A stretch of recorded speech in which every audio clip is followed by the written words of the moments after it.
Non-Stop Rock Talk with Tyson Bryden. Welcome to Non-Stop Rock Talk. This is your host, Tyson Bryden. Today, I'm very happy to welcome back solo artist Jeff Carlson to the show. Jeff, welcome, and how's it going? Thank you, brother. I'm great, Tyson. Thanks for having me, man. No problem, man. And you're in sunny Las Vegas. Yeah. It's actually, you know what, being up in Canada, it's actually the last few days, we finally got warmth. Like, it's finally warm. Nice. And the thing in Canada, I don't know if you've ever been up here, but it's like you go from October all the way to like April, and by April, you're hoping that maybe it's going to be early, that spring's going to be early. And then when it doesn't happen, everybody gets pissed off. And everybody's like, wow, is it supposed to be hot? But you know it's not, because it's not until late May that it actually starts to get nice. It's kind of funny. But that's just us as Canadians, right? So it's funny. Your name came up last week in an interview I did with JT Lux. Oh, yeah. Yeah. JT's awesome. Yeah, he is awesome. And we were discussing Frank Hannon, and he kind of mentioned, and I totally forgot this, that you did a show with JT and Frank last year. I did. Yeah. It was 19, actually. It was November of 19. Oh, okay. And you know what? Last year seems like, because of COVID, it seems... Right. I know. Right. Big old blur. I know. Exactly. It's like yeah, there were shows a year ago, but it's usually 2019 because we've all been in this like state of waiting, right? Exactly. Yeah. So that's cool. Yeah. So, like I said, it was a year ago that we spoke. We're starting the whole COVID thing. A year later, it's kind of still here. We're just kind of on the back burner in Canada. Yeah. I think you guys are a little bit ahead of us in terms of vaccinations and things opening. Where I live, we're in a lockdown still. Ah, jeez, I'm sorry, brother. Yeah, so June 2nd. I just got vaccinated. Good, man. I've been vaccinated. I did get vaccinated, which is, but we've still got a bit of a ways to go. Yeah, June 2nd, we're supposed to be out of this lockdown. But I think our numbers are getting better, and people being in like ICU is really going down. So that means Thank God. Yeah, exactly. So it's all good. So tell me, in that year, what have you been up to? Possibly working on a new album? Oh yeah, we were going to start off Yesterday's Gone. Originally, we were going to call it Liquid Sky, but then I threw out a few song titles to some different people, and we decided we'd go with Yesterday's Gone. Originally, it was going to be an EP, and we decided to make it a full-length record since we didn't have any dates booked. I mean, last time we played was February 29th, leap year of 2020. Wow. Yeah. And that was with Dizzy Pearl's Love Hate at Count's Fant here in Vegas. That was a lot of fun. That's cool. But we just decided, let's really put the time and energy into making this the best it can possibly. Not that we don't every time we record, but we really took the time to do a lot of detail work to make sure that we had everything we wanted to do in each song, Right. And I'm real happy with how it came out, man. I'm real proud of my guys. And Brandon Wolf, our producer, Robbie's son, he produced it. His brother Jeremy helped out with some of the harmonies. And man, I think it came out really, really good. I'm real happy with it. And the label is too, so that's a good thing. Yeah, it's like I was saying before we started. I was like, it's heavy. There's like some heavy stuff on there, and that drummer, man, he is good. Todd's amazing. He can play. Man, like I no kidding. And I mean, his kick drum is just like right there. Oh yeah, he's all that in a bag of chips. I can't imagine what that is playing with him live. Like you're probably just we've got so much energy. I mean, it is truly an honor to play with Todd and Corey and Robbie, all three of them. I mean, this is like my dream band, Yeah. This is real. I'm really, really lucky to have these guys. I'm so thankful, man. It's cool. And I mean, it shows on the album how good the band is. because it sounds tight. It sounds tight as hell. Yeah, well, knock on wood, Corey and Todd have played before in a different band. So, we all basically put the time into writing and arranged. Well, some of these songs we already had written, and we just basically, the four of us sat down because we all lived here in Las Vegas. So knock on wood, we didn't have to worry about sending files over the computer or anything like that. So we just basically rehearsed and woodshedded and made it what it was, so we're real happy with how it came out. Cool. And the first video is from Yesterday's Gone, is entitled Fire. And I was kind of curious about that. You guys were able to do a video during COVID. And it looks cool. It looks really cool. Thank you. You guys are in a live setting, but it looks like it's in a warehouse and there's smoke, and it looks really awesome.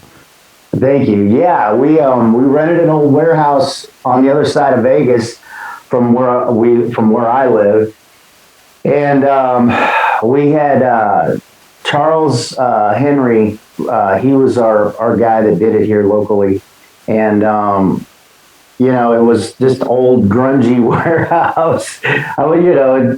I think it came out really cool. You know what I mean? So that's the hard part, is not filming the video in the same place you did other videos at. So you got to be real selective of where you film, because you want it to be different every time. You know? Yeah. No, it looks really good.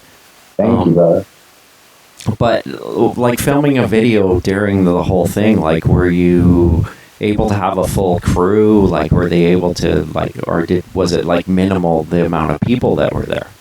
Well, it was me, Corey. It was the four of us plus my wife, Laura. She was there for me, and Corey's wife, Rita. She was there. Robbie and Todd were there. They didn't bring anybody, but Charles had an assistant, and that was it. It was real small.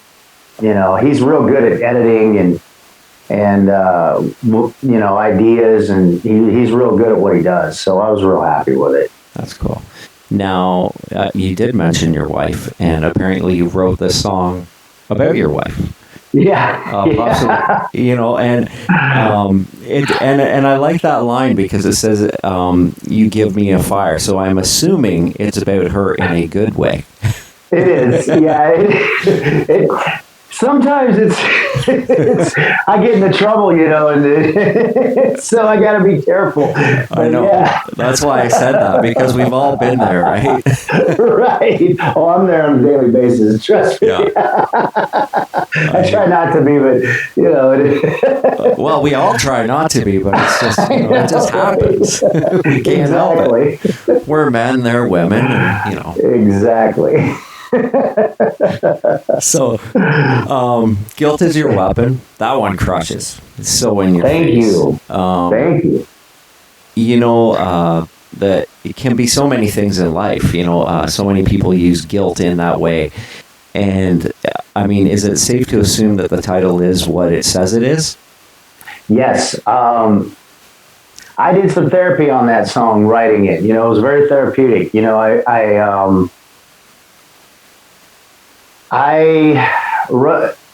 don't like to talk ill about my family or anything like that, but there was some long time standing issues that I had with my father, that of my upbringing, that I kind of put in that song, and that's what that song kind of derives from.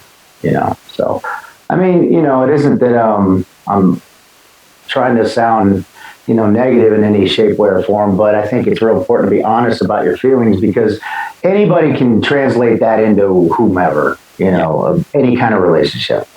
But that's honestly where that came from. And it was cathartic for me to really sit down and deal with some issues, because I lost him in January of 20.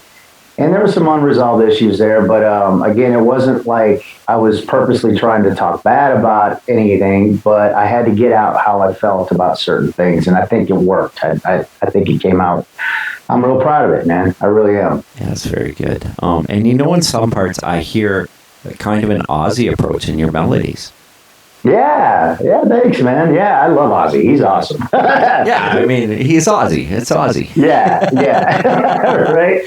It's a similar tone-ish, you know. I mean, kinda. I'm not quite so, you know, Ozzy-ish, but I try to put my own spin on it too, you know. Yeah, I so. think it was just that, you know, how he phrases certain things, and Sure, you know what I mean. And sometimes, you know, people as your influences, sometimes you don't even realize it. You may do what they do, right?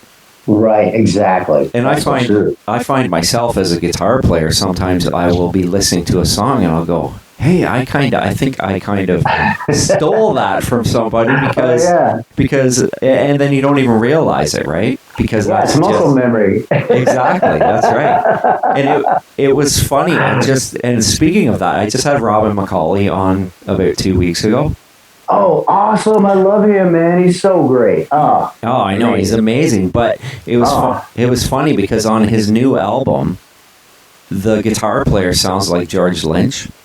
Mm-hmm. And George Lynch actually phoned Jeff Pilson and said to Jeff Pilson, did you produce this album?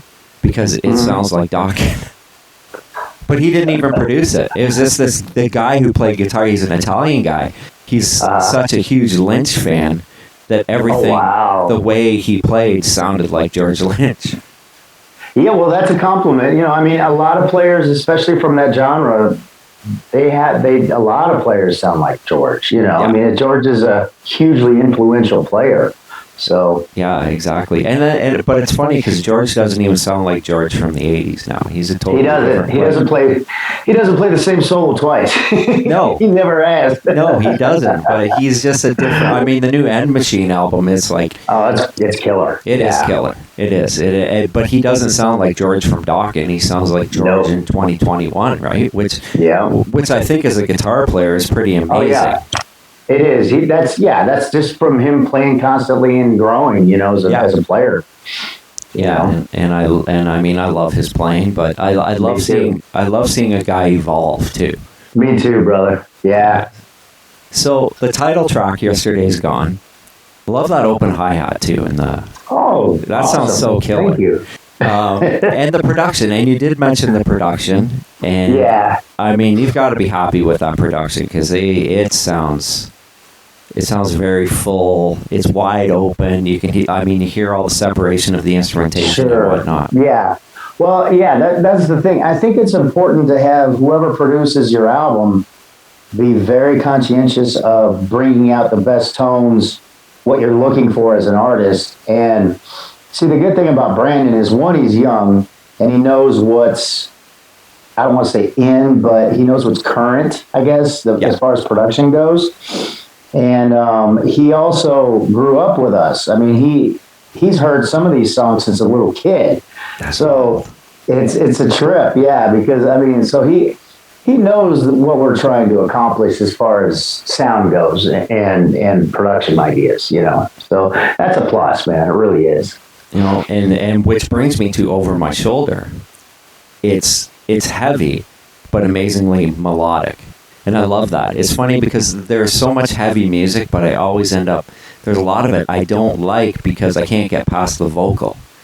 Yeah. It's just not appealing to me. And no, like I use Five Finger Death Punch as an example, and no disrespect to them.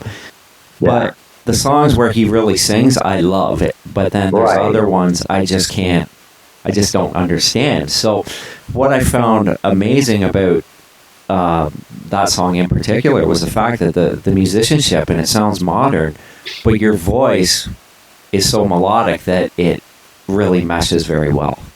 Thank you. Yeah, that's honestly what that is a combination. I had that song written years ago, probably in 2010 I wrote that song, and the demo version of it, the original riffs were similar to one of my first singles, Screaming Inside, so we decided to change and update the structure of it. And Robbie came in with a really cool riff, that dum bum ba that, and the whole the very beginning riff, you know, that's all Robbie, man. He came up with that. So we just basically took my chorus idea my verses and my pre-chorus, and we rewrote the song with his riffs in it, which actually worked out great. So that's a perfect example of him and I meeting in the minds. Basically, you know, together we're a hell of a songwriter. Yeah, we're a hell of a guy. No, really. I mean, that song's really cool. So I Thanks, really like that song. Now, Promise the Moon, changes the vibe a little bit, but it still flows. Everything's still flowing as an album should. And I listened to the lyrics, and then I think in the first verse, I'm thinking about, because I read also something along the lines that, you know, like you had, as you were writing, COVID was going on, and maybe you had some feelings on that, about the whole situation. But then as I listen more, it seems that I may be off on that. Can you kind of give me an idea of what you were going for on that track? Yeah, absolutely. That song was originally written in 1992. Wow. And I had a band at the time called China Blue back in Springfield, Missouri, where I'm originally from. And my guitar player at the time, he had a breakup he was going through.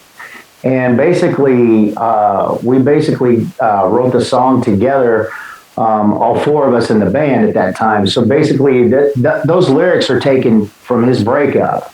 And I basically had it all these years, and I always wanted to do it because I think it had some really great potential. And so we basically reformatted the structure and updated it for today's production.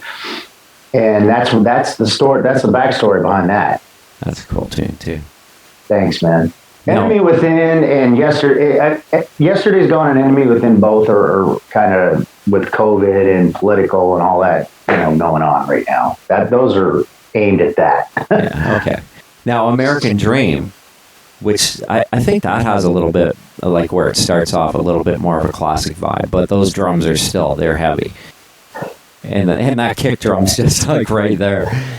And I kind of like the premise of this one, and I'm really interested to hear what you have to say about it, because, I mean, I could say the same thing in Canada. For me, it's not the people, it's the political forum sometimes that really disappoints me. Right. And it's funny, I was thinking back to it as I was listening to that song. I was remembering Peace Sells by Megadeth, and it's that line that says, "It's still we the people," right? Mm-hmm. And that, you know, and that kind of got me thinking about that. And I always loved that portion of the song from Peace Sells. So I'm not exactly sure what your take on it is, but I'm kind of interested to hear what you have to say about it. Well, I can't take credit for that song. That's actually Robbie's song. He wrote that from front to back. And it was written basically about the issues.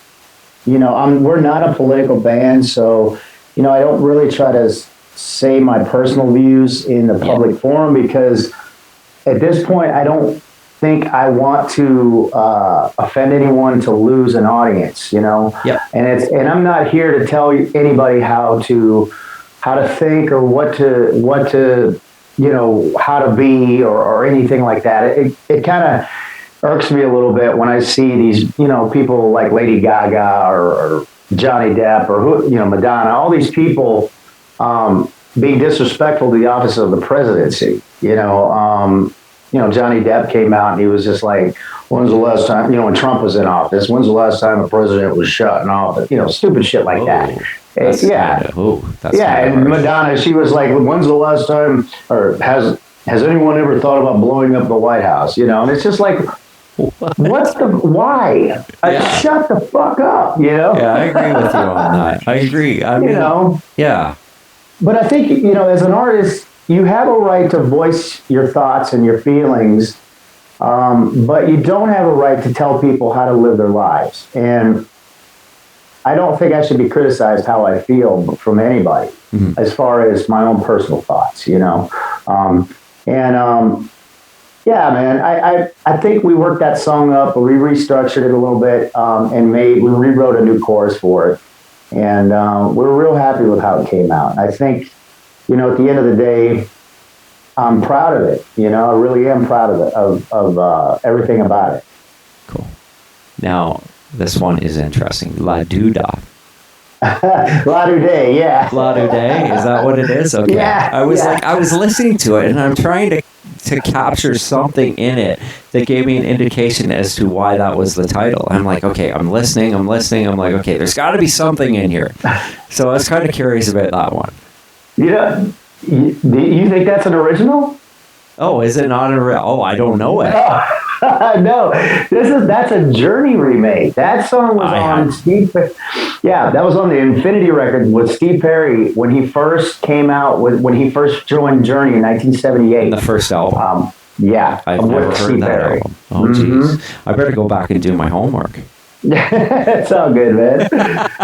Well, he hits this obnoxiously high note at the end, and I'm like, "There's no way, I'm not doing that." we're gonna throw harmonies in there. I think it was cool because we made it our own more, you know. Yeah. I mean, I think covers are cool if you can do justice to them and give the essence of what the song is about, as far as production and performance wise. But it's cool too to put your own spin on it without losing that. I think that's what I always tried to do, especially like with Jukebox Hero too. I think we did that too pretty well. Yeah, that was very good. That was well done. And I'm sorry that I did not. I mean, I don't think I've ever heard that album, to be honest with you. Which one? The Journey album? Yeah. Well, that's the one that has Wheel in the Sky and Lights on. Yeah. Okay. See, I have Greatest Hits on CD, but I have Escape on vinyl. I think that's the only one I have on vinyl is Escape. I'm a Journey fan, but I don't think I'm a huge Journey fan. You know, I'm probably like. It's got some great stuff, man. I'm telling you that record. It's really it's very what's the word I'm looking for? Very well written. I mean, all their stuff is, but it's got more feel in it, and so it's not so commercial. But yet, it's still really cool on certain things, songs. Yeah, and that's funny. I mean, you mentioned about Journey and being commercial because they kind of went as they went along. Right. They got more commercial. Right. Like Frontiers is still my favorite album. I love Frontiers, man. I don't know if I've ever heard that album. I mean, it's got Faithfully on it in separate ways, but other than that, they've got some really cool deep tracks on that album. That's just punch you in the face rock, man. That's just kick ass. And that's before Perry lost his range, and he still had some grit in his voice, and he sounded killer on that record. I have to check that out. I have to do some more homework. I mean, I'm a fan. I love Neil Sean's playing, but I mean, I think the biggest extent of me listening to Neil Sean is on the Hardline album. Oh, that's a great record. Yeah, and I love his playing on that record. Yeah. He's amazing. and he's like, and I think with that band, it gave him the freedom to have a little bit more edge. Oh, yeah. You know what I mean? Where he was, they rocked out pretty hard. And that was, I mean, I'm surprised that album didn't do as well as it probably could have, but it was 1992 as well. So. Yeah. Well, and I mean, unless he did, the only other super commercial successful thing he did that I can think of is Bad English. With John Waite, Dean Castronova. Yeah. I mean, but I saw them with Whitesnake on the Slip of the Tongue tour. Man, that was a great show. Holy shit! That would have been awesome. That would be great, man. I mean, seeing Steve Vai, Adrian Vandenberg, and Neil Sean all on the same show. Dude, it was killer. John Waite was great too. I mean. Yeah, it was a killer show. I saw John Waite at a casino here, going back probably 10, 15 years ago. He was awesome. Like, I mean, you go through his catalog, The Babies, his solo stuff, Bad English. Like, he was badass.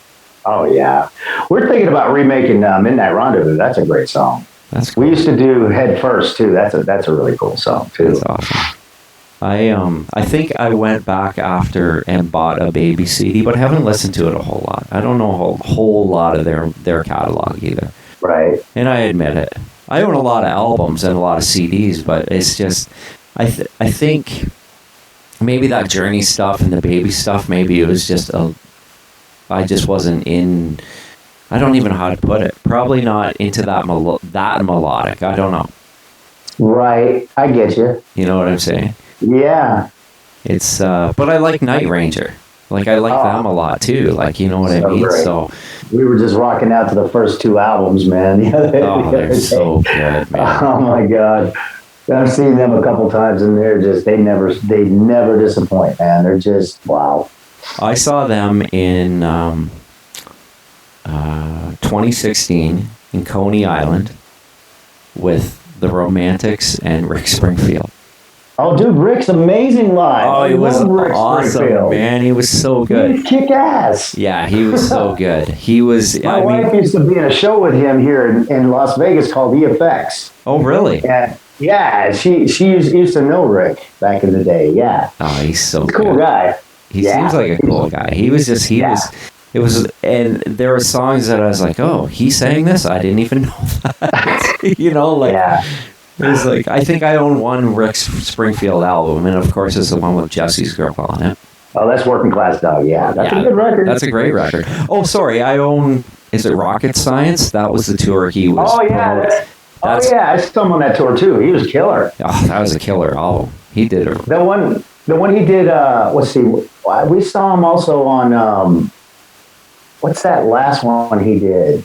Something about Voodoo? Oh, I'm not sure. That was the one after Rocket Science, right? Yeah, and we saw him on the tour before that one too. That had Victoria's Secret on it. Oh, I don't know. I forget the name of that. It was he's killer live, man. He brought it.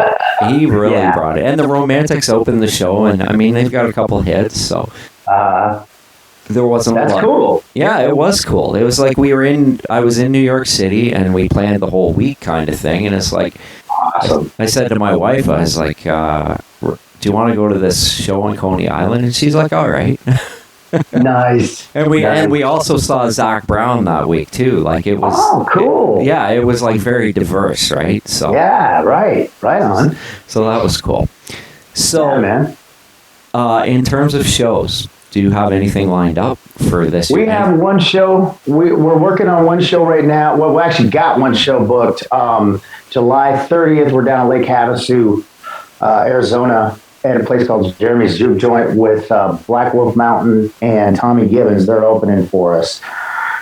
And looking forward to that. I'm working on a couple different shows right now with Frank Cannon, too. So we'll see what happens with that. Once those go get confirmed, I'll be promoting those, too. So Frank's going out solo? I take it. Yeah, he's going to do some solo one-off shows. Tesla's in the process of booking some shows as well, so I'll probably be opening for them too. So we'll see what happens with that. That's awesome. Well, hopefully you come up here. Oh, dude, that'd be awesome. You're telling me, man. Well, our border, so that I can't get across the border. I wanted to go to M3. It's rescheduled in July, right? I went 2019 and loved it, and I was like, I got to go back, but. We have to quarantine. If we can't cross the border, we can fly, but then you have to quarantine for 14 days.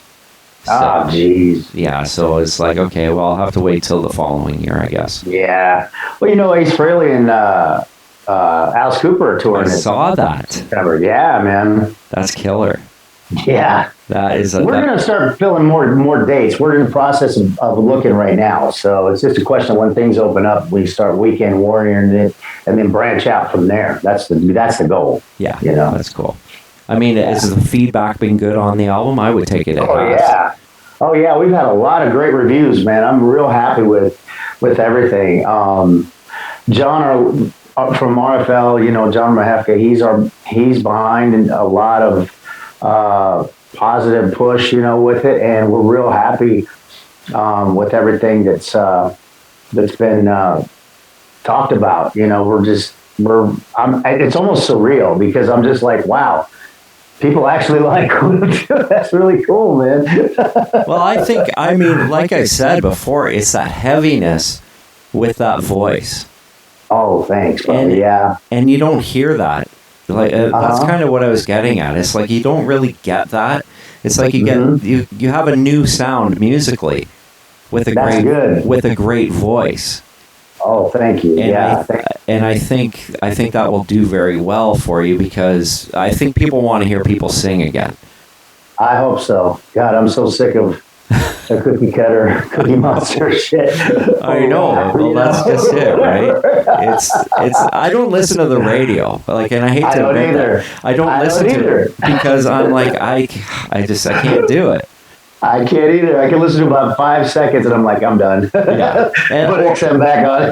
Exactly. Or it's the same songs over and over again. It's the same shit I've been hearing for the last 30 years, right? Yep. Oh, I know. It's either classic rock playing the same Boston Foreigner songs or, I know, brother. Well, Trump plays some cool stuff on Hair Nation on Mondays. Yes. Every once in a while. That's kind of cool. That is cool. Well, I mean, in Canada, they have to play a percentage of Canadian content. Oh. So we get the same Canadian bands that we've heard for the last 30 years mixed in with Pink Floyd, Led Zeppelin, and AC/DC. Ah. Gotcha. Yeah, so I want to play some shows with Sven Galley, man. Those guys are awesome. Oh, they are. Yes, I just had them on 2 weeks ago. Dan's really cool. He's a buddy of mine. He's awesome. Dan is awesome. They're from about an hour from where I live. Oh, cool. Okay. Yeah. So they were like when I was, in the early '90s. They were playing in Toronto, right? And they were a big draw, and they're a killer band. They are. They're a great band. Absolutely. Awesome. So where can people find the album? Find you, all that good stuff. They can find us on our website, jeffcarlsonband.com. We've got all the links to all our social media. Amazon, you can buy the CD, the hard copy. Just go to Amazon, Jeff Carlson Band, Yesterday's Gone. You can either get it digitally or on CD. In October, we're going to be coming out with vinyl for the record. Yes. So, yeah, that'll be cool, too. I cannot wait for that, man. It's got to be exciting when you see your stuff, when you get to look at that cover on a vinyl. Yeah, absolutely. Is this your first thing on vinyl? Yes, and that's why I'm excited. I'm just like, I can't wait. Have you seen any test pressings or anything like that yet? Not yet. I gotta. They're backed up because of COVID. The printing company is or whatever. So, and that's something John's got to handle from the label because he has to deal with UPC numbers and barcodes and all that. Because we have to keep track of all the sales, so. Well, this whole backlog of vinyl is a huge thing. I just ordered a vinyl, the band Midnight City from Europe. Oh, cool, man. And I got a confirmation today. They said it was supposed to come out May 24th, but because of the whole vinyl thing, now it's being pushed forward. Oh, okay. Yeah, because of I guess with COVID, there are not as many people working at the pressing plants. Right. That's the same thing with us. Yeah. Yeah. And I just ordered that Slaughter, Fear No Evil's being re-released on vinyl. Oh, yeah, I saw that. That's awesome. Well, you want to hear something crazy. It was $45.99 American. To ship to Canada, it was $45. Oh, wow. Well, that's cool. No, it was like... Oh, extra. Extra. Oh, damn. I thought it was like the same price. No, it was an additional $45 to ship up to Canada. And after the exchange, it cost me, I think it was $118. Oh, my God, dude. No way. Yeah, but I was like, I want to have it, though, because, it's going to be limited edition, so...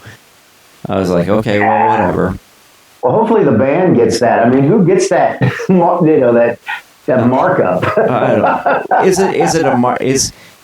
Does it mean that the shipping to Canada is? I order stuff all the time, and it's not $45. So I don't know what that $45 is for. I know.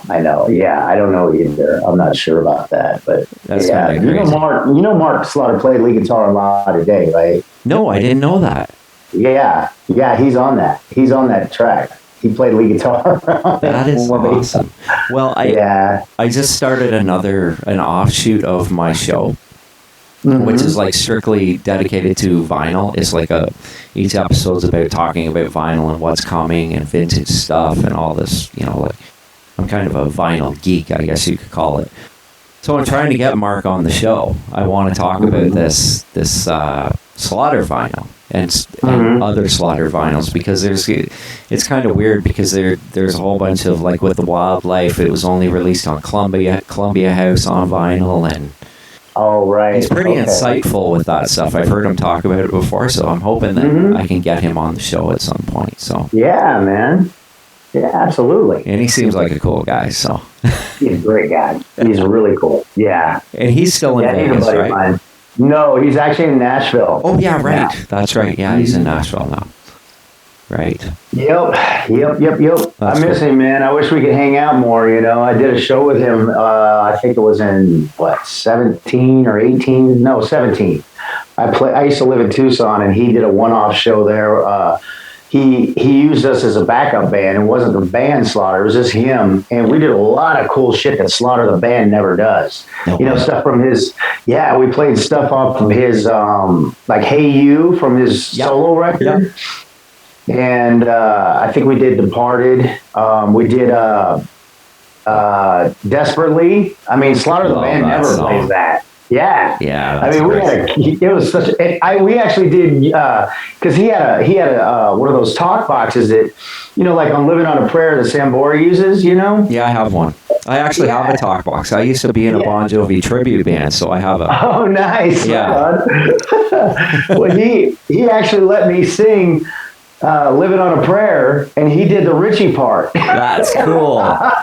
He's a killer guitar player, too. Oh, dude, he's so underrated. He is a badass guitar player. I love that guy, man. He's so great. I actually have that album on the picture disc. That last album he did, the Mark Slaughter.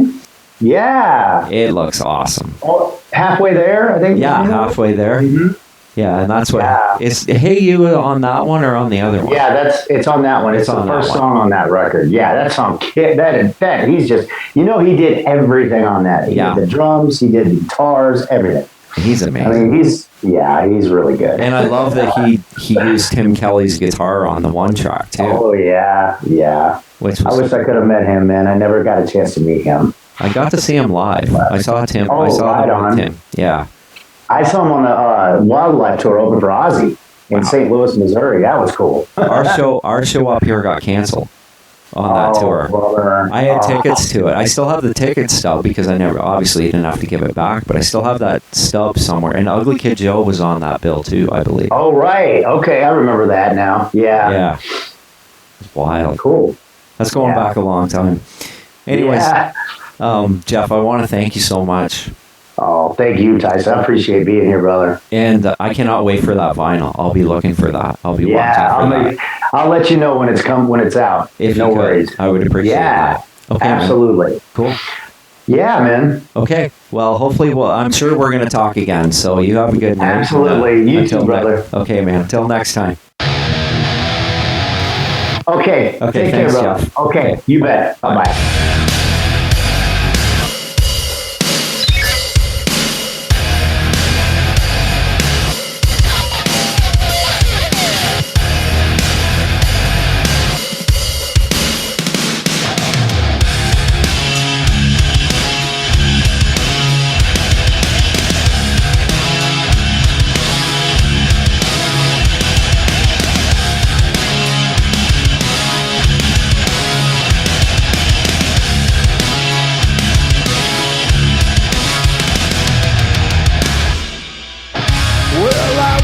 Early one morning, had to write what came in my head